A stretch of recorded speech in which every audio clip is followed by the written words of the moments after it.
두 번째로 이제 빌라 쪽 한번 상황을 살펴볼게요. 네. 이런 얘기가 나왔습니다. 뉴 노멀이다. 와, 뉴 노멀. 왜 약간 쎄한데? 빌라 거래가 아파트보다 높은 것이 이제는 네. 뉴 노멀이라는 거예요. 빌라가 더 거래가 많이 되는 세상이 됐다. 네. 는 제목이잖아요. 실제 내용은 그런지는 모르겠습니다만 네. 일단 제목까지만 봤을 때는 그런데 내년에도 빌라 수요 증가 예가 전망되고 네.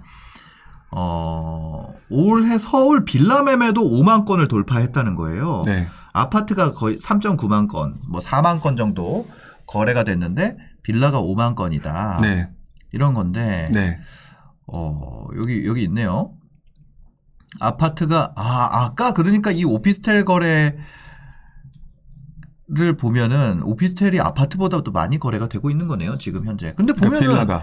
이게 뭐라 그래야 되지? 제가 이 그림을 보면 저만 그렇게 생각이 되는지 모르겠는데 빌라가 는 게 아니라 아파트가 준 거 아니에요? 그렇죠. 그래서 저도 이거 보면서 제목이 참 자극적이다. 네네. 라는 생각을 했고요. 네. 결국 오피스텔 얘기랑 그렇게 크게 다르진 않은 것 같아요. 네네. 빌라 자체가 당연히 대체적이다. 대체적 상품인데 네. 지금 현재 말씀하신 것처럼 아파트 거래를 지금 쉽게 하지 못하게 하는 상황들이 네. 이어지면서 오히려 사람들은 그런데 살아야 되는 곳을 찾다 보니까 빌라의 어떤 관심도가 높아지고 네. 그러면서 빌라를 구입하는 사람들이 늘어나는 것이 이게 새로운 상식으로 판단하기는 좀 새로운 시대 흐름으로 말하기는 네네네. 좀 애매한 것이 아닌가라는 생각이 들어요. 그럼 빌라 시장도 역시 지금 어떻게 보면 아파트 상승세가 네. 아파트 거래량이죠. 네. 거래량이 눌린 상태에 대한 풍선 효과로서 좀 거래나 그런 관심이 가는 네. 거라는 거잖아요. 그렇게 보시는 게 지금 현재로서 맞는 거지. 네. 이것이 물론 이제 아까 그 기사에서도 잠깐 나왔지만 뭐 내년도에도 이런 흐름은 계속될 듯 뭐 이렇게 표현하셨잖아요. 네네. 저도 그 부분에 대해서는 동의를 해요. 왜냐하면 일단 서울의 아파트 뭐 경기도도 없기도 하고 네네. 부족하기도 하고 비싸기도 하고 그러니까 그런 흐름이 갈 건데 그것이 뭐 새로운 표준이 돼가지고 이제 앞으로는 모든 사람들이 빌라가 이제는 우리나라에서 최고야라고 생각하는 흐름으로 간다라고 말하기에는 약간 조금 좀 오버한 거다. 생각이 들죠. 기자님도 아마 그 내용으로 쓰진 않았을 거예요. 아마 이게 어떤 전문가분이 뉴노멀이라는 표현을 해서 그거를 가져다 인용을 했을 것 같은데. 저는 뉴노멀이 아니라 네. 반복되는 패턴이라고 생각해요. 예전에도 그랬거든요. 네네. 반복되는 패턴이다. 네네. 그러니까요. 이게 또 다른 기사인데 보면은 서울 아파트값 상승세 꺾인 사이에 연립주택. 이게 저희가 얘기하는 빌라가 요런 네, 거죠. 그렇죠. 예. 연립주택이 과열이다. 네. 근데 그렇다고 지금 여기도 들어갔다가는 내가 출구 전략이 없어서 돈이 묶일 수 있다는 거잖아요. 그렇죠. 그래서 네. 제가 아까 좀 전에 얘기했던 오피스텔이 대체재 중에서 최고 상위급이다라고 말씀드렸잖아요. 대체재 중에 그래서 최고 상위급이다. 네, 상위급이라고 네, 말씀을 드렸었는데 빌라를 따지게 되면 빌라도 역시 최고 상위급이라고 말하기에는 오피스텔보다는 조금 뒤지죠. 네, 아무래도. 이제 그 중에서는 또 어떤 누군가 다른 분들은 재개발을 통해서 신축 아파트가 될 것들에 대해서는 오히려 최고의 상위급 대체재가 아니냐라고 생각하실 수 있다라는 거는 저도 인정을 하는데 문제는 그게 진짜로 제대로 빠른 시간에 될 수 있냐 없냐는 이게 굉장히 이제 여러분들이 공부로 풀어야 될 문제잖아요. 네. 그렇기 때문에 결국 일반적인 논으로 말씀을 드린다면 결국 오피스텔보다는 최상급이 아니다. 네. 그러면은 이 빌라의 인기는 지금 현재 흐름상 공급 부족에 따른 빌라의 관심도가 높아져서 올라가는 거는 맞지만 결국 이 흐름이 어느 순간에 원래대로 돌아가는 경우 공급이 원래대로 회복되거나 늘어나거나 하는 상황이 되게 되면 분명히 다시 빌라의 인기는 줄어들 수밖에 없어서 되게 비탄력적인 시장이라 매도 매수 전략을 펼치기가 오히려 오피스텔 아파트보다 상당히 좀 어려울 것이다라고 말씀을 드릴 수밖에 없을 것 같아요. 저 빌라가 대체적으로서 인기받는 것도 있잖아요. 근데 저는 이런 것도 있는 것 같아요. 최근에 이제 재개발 이슈 나오면서 재개발 지역에 있는 빌라 가격이 진짜 엄청 올랐잖아요. 그러면서 아닌데도 따라 올라가는 것 같아요. 그렇죠. 사람들이 원래 자꾸 옆에 있는 가격을 비교하면서 내 물건 또는 내가 사고 싶은 물건들의 적정 가격을 평가하는 심리가 있어요. 그래서 아파트도 이제 뭐 대장 아파트가 네. 그러니까 예를 들어 압구정 현대가 얼마 딱 찍어주면 네. 그 다음에 새로운 레벨의 시대가 또 열리잖아요. 그 밑으로 네. 쫙 이렇게 네. 그런 것처럼 그 동네 재개발 대장 빌라가 네. 땅 찍어주면은 네. 그러면 그 다음에 이제 그 빌라 단지 그 재개발 지역에 있는 애들이 올라가고 그 다음에 옆에 있는 그 빌라들이 따라서 네. 이런 식으로 가는 게 좀 나도 마치 진짜 그런 거 있잖아요. 뭐가 뛰니까 뭐가 뛴다. 그 속담 중에 있었는데 숭어 뛰고 망둥이도 뛴다. 네, 하여튼 그런 느낌으로 빵 가니까 아파트 될 것이 올라가니까 옆에 나도 빌라인데 하면서 빵 같이 올라가는 그런 게 또 빌라 과열을 만들지 않았나 그런 생각도 듭니다. 네. 네. 그래요. 근데 이제 그런 네. 경우에는 사실 묶일 수도 있잖아요, 내가. 그렇죠. 그게 네. 이제 묶일 수도 있고 그렇기 네. 때문에 결국 그 빌라라고 하는 부분을 어쩔 수 없이 사는 거라면 상관이 없을 것 같아요. 네네. 근데 이제 역시 아까 제가 오피스텔을 하고 지금 물이 들어왔으니까 오피스텔 sa고 나중에 또 상황이 바뀌게 됐을 때는 다시 갈아타는 거에 대한 고민을 해라. 네네. 이 빌라도 마찬가지인 것 같아요. 지금 현재 빌라가 올라가는 시기적인 상황이 결국 공급 부족과 가격이 높은 가격 이런 것들 때문에 사람들이 서울을 벗어나지 않으려는 사람들이 네. 살려고 하는 빌라의 그 움직임 때문에 가격이 오르는 거니까 네. 그 흐름에 맞춰서 들어가는 것까지 저는 반대하고 싶진 않아요. 다만 한 가지는 확실하게 생각을 더 해야겠죠. 네. 오피스텔보다는 더 엑시트 전략을 확실하게 세우고 들어가야 된다. 오피스텔보다 더 어렵다 파는 게. 그렇죠. 왜 그러냐면 그게 이제 제가 옛날 경험인지 모르겠는데 네. 지금 이렇게 빌라 가격이 굉장히 많이 올라갔던 시절이 네. 지난 이번 장 말고 네. 지난 장에도 있었어요. 그때가 2006, 7, 8년입니다. 그때도 빌라 가격이 올랐어요. 네, 빌라 가격이 올라서 빌라를 거래하는 수요가 네. 급격히 늘어났었어요. 그리고 급격히 늘어났었기 때문에 네. 그 당시에도 물론 이제 기사들을 그때 여러분 아마 한번 찾아보시면 나올 거예요. 네. 그때도 많은 사람들이 빌라에 대해서 관심이 늘었다. 또 빌라의 가격이 오른다. 실제로 그때 빌라 가격이 되게 많이 올랐던 시절이 있었는데 문제는 그리고 난 다음에 이제 시대기적인 상황이 바뀌면서 또는 이제 뭐 그때 금융위기가 그 이후로 2008년이 오고 네네. 뭐 그다음에 이제 공급은 계속 늘어나는 상황도 있고 뭐 여러 가지 상황들이 생기면서 다시 원래 사람들이 선호하는 아파트 시장에서 원활하게 돌아가는 상황이 되니까 네. 빌라 거래가 잘 안 되기 시작하는 거예요. 네, 거래가 안 되고 빌라 거래 자체, 그러니까 매도 매수 자체가 잘 안 되는 상황이 발생되기도 네. 했었었죠. 그게 옛날 모습이에요.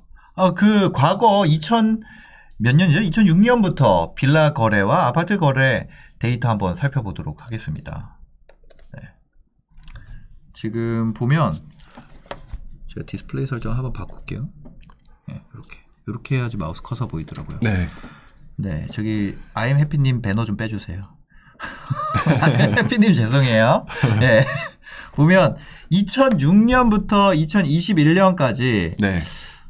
이게 어떤 게 빌라예요? 지금 주황색이 빌라죠? 예, 주황색이 빌라고요. 예. 이게 이제 서울 아파트 광장의 자료를 제가 긁어서 제가 한번 만들어 봤어요. 아파트 광장에. 네. 그 만들어 봤는데 파란색이 결국에는 아파트의 거래 그 건수고요. 네. 밑에 있는 게 이제 빌라의 거래 건수거든요. 네네. 그리고 이제 원형 그 빨간색 원형이 지금 현재의 모습이죠. 여기가. 예. 네. 그런데 지금 보면 근데 아파트도 올라왔네요. 예, 다시 조금 올라온 게 이제 바로 이제 직전의 모습이니까 요즘 네. 대출 규제 상황은 아니에요. 바로 직전에 조금 막 과열되던 상황. 네네네. 근데 지금 그 전의 모습을 보게 되면 빌라가 훨씬 더 거래량이 많은 걸로 나오죠. 여기요. 예. 요 구간. 예. 네네. 훨씬 더 많이 아마 그 부분을 신문 기사에서 얘기를 한 것 같아요. 네. 이때부터 시작해서 계속 빌라가 더 높았네요. 네, 그런 상황이 온 게 뭐냐면 상식적으로 우리가 그동안 상황을 봤었을 때는 아파트를 거래하고 싶은데 가격이 더 높았고 그러다 보니까 상대적으로 가격이 싼 빌라를 가거나 또는 이제 재개발에 대한 어떤 관심도가 높아지니까 네. 재개발의 가능성이 있는 뭐 초기 재개발 뭐 아니면 좀 일반적 재개발 가능성 있는 그런 아파트를 했을 수도 있을 거거든요. 근데 그런 상황을 가지고 표현을 하는 건데 다시 한번 아까 그 그래프를 좀 잠깐 다시 한번 보여주시면요. 여기 있습니다. 예, 보면은 이제 왼쪽에 보게 되면은 네. 이게 2006년도부터 2008년도 사이의 모습을 보게 되면 이때도 빌라의 거래량이 급증하는 게 나오고 있어요. 이렇게. 네, 나오고 있어요. 네. 근데 그때는 아파트랑 거의 같이 움직였었네요. 그러니까 규제가 네. 지금의 규제가 어마어마하게 세요. 그때랑 비교하면. 네네. 그렇기 때문에 그때는 아파트를 선택하러 다른 동네로나 좀 움직일 수가 있었거든요. 지금은 근데 아예 살 방법이 없는 경우가 많잖아요. 네네. 그러니까 이런 것들이 있었는데 문제는 그 이후에 다시 시간이 경과하면서 아파트의 거래량이 그대로 네. 이제 유지가 되지만 빌라의 움직임은 굉장히 비탄력적으로 네. 거래량이 많지가 않은 거죠. 그렇기 때문에 저는 빌라가 이번에 가격이 올라가고 뭐하는 흐름은 있는데 네네. 생각보다 공급이 회복되는 기회가 생기면 다시 원래대로 돌아갈 가능성이 조금 더 높다라고 봐요. 비오티님께서 좀 자극적으로 얘기를 해주기는 했는데 네. 지금 못 팔면 10년 간다. 네. 이럴 수도 있다는 거잖아요. 그렇죠. 빌라가 지금 말씀드렸던 것처럼 네. 시장이 뭐 예를 침체를 한다라고 하게 되면은요. 아파트도 충분히 살 수 있는 시장이잖아요. 네. 거래가 안 되니까 더 네네. 싸게 살 수 있잖아요. 네네. 당연히 그러면 대체제인 빌라는 거래 자체가 안 되니까 아무리 팔고 싶어도 팔기가 어려울 거라는 거죠. 그러니까 그래서 10년을 물리고 간다는 말이 침체장이 또 한 5, 6년에서 7, 8년이 이어질 수 있다면 네네. 그게 10년을 물리고 갈 수 있는 거는 맞는 거죠. 침체장에서는. 네. 그래서 지금 빌라 같은 경우는 빌라는 그리고 지어지는 게 엄청 빨리 지어지더라고요. 그렇죠. 그렇기 때문에 공급이 요즘 같은 시기에는 그러니까 이게 항상 반복되는 현상인데요. 네. 밑에서 어떤 분이 이수희님인가요? 신축 빌라는 거품이 있다 이런 표현을 지금 쓰셨거든요. 네. 그 부분이 왜 그러냐면 말씀하신 것처럼 공급 부족 현상이 나타나서 사람들이 근데 뭔가 들어가야 돼. 네. 그런데 빌라는 되게 빨리 짓잖아요. 네. 빨리 지어가지고 신축 빌라가 딱 완성될 때쯤 되면은 빌라의 인테리어를 보게 되면 완전 신축이기 때문에 사람들이 혹할 수밖에 없어요. 아하.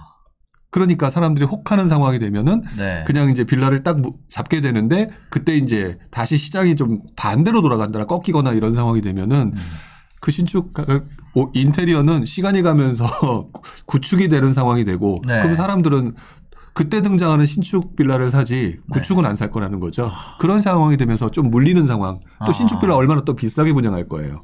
그렇죠. 그렇죠. 그러면은 가격이 그러니까 빌라 사면 가격이 떨어진다는 얘기를 하는 얘기가 신축 빌라에는 또 알이 붙으니까. 네, 그런 얘기들이 많이 이제 존재를 하는 거죠. 그렇죠. 그렇습니다. 참 뭐라고 얘기하기 그렇지만 지금이 어떻게 보면 빌라 시장에서는 엑시트 할 수 있는 구간. 상대적으로 그럼 아파트, 오피스텔, 빌라를 놨을 때 빌라가 가장 매매하기 어려운 물건의 타입이네요. 그렇죠. 제일 하기가 어려운 타입인 것 같아요. 그러니까 엑시트 전략도 내 마음대로 할 수가 없는 게 이게 시장의 흐름이 급격히 바뀌게 되는 경우에는 그 흐름에 그냥 휩쓸리는 경우가 많아요.